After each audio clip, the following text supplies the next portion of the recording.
Here, I want you to meet Crystal. She's been with us 9 months already. She'll take you around and show you the ropes. I didn't know this company was in the rope business. I heard a true story about a new employee who reported for his first shift at a major aeronautics plant, which was a government contractor in Southern California. The foreman introduced him to the "he'll show you the ropes" employee and then walked away. As soon as the boss was out of earshot, the guy said to the new employee, "Okay, let me show you how to get through 8 hours here without having to do any work. Follow me." First they toured the break room, then they checked out the snack bar, then they visited the parts depot and chatted for a long time with a good-looking woman at the counter. After that, they made various other stops in the plant until, indeed, it was time to clock out and go home. And you wonder why our military jets cost so much? The most important speech. The most important thing a new employee can learn is not how to tighten a bolt or log into the network or find the first aid kit on the wall. It is rather to grasp who we are, what our dreams are, and why we exist as an organization. Day one is, in fact, a golden moment not to be squandered. Psychologists tell us that human beings rarely take up new behaviors past the age of about 16, unless they experience a significant emotional event. Otherwise, they just keep doing what they've done before, what their parents and other role models have ingrained in them, reacting in the same ways they've always reacted. Well, the first day of a new job is a significant emotional event. It is usually a Monday. The person shows up right on time or even early, carefully dressed and all bright-eyed, eager to get started. For the wise leader, it's a carpe diem moment. Seize the day.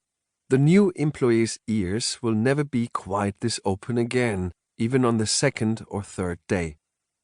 In every new hotel I've opened, I have insisted on doing this orientation myself.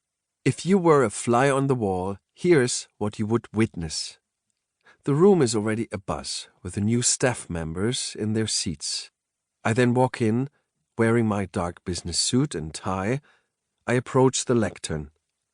The first words out of my mouth, in my thick German accent, are, "Good morning. My name is Horst Schulze. I am president and COO of this organization, and I am very important around here." Then I pause while the audience stares at me, wondering what kind of arrogant stuffed shirt this is, until I continue. But so are you. No human being should claim to be superior to the next human being. You are equally as important to this company as I am. Why is that? Because you are going to make a critical contribution here. If I don't show up for work until tomorrow afternoon, few people will notice. But if one of you in housekeeping doesn't show up, the beds won't get made. We won't be able to check in new guests for tomorrow night. The financial hit will be immediate. We will have a disaster on our hands. For the rest of that day and the next, I go on unpacking why we do all this, what we think, what is in our hearts as an organization. I go through our vision statement, explaining each phrase. I invite each new employee to be part of this vision, explaining what's in it for them personally. In this way, you will be defined as a person of excellence, I say. The rest of the hospitality industry will see you that way. Next comes our mission statement, again with full exposition and examples. I talk a good while about the 4 objectives that are necessary for any company, as outlined in Chapter 3 of this book, expounding on each point. In time, I get to these important points. Here is what drives us. We want to be the best in our category.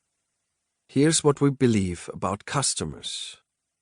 Here's what they really want from us: to be cared for, to be treated with dignity, to have their concerns resolved quickly. Here's what customer service means in this organization.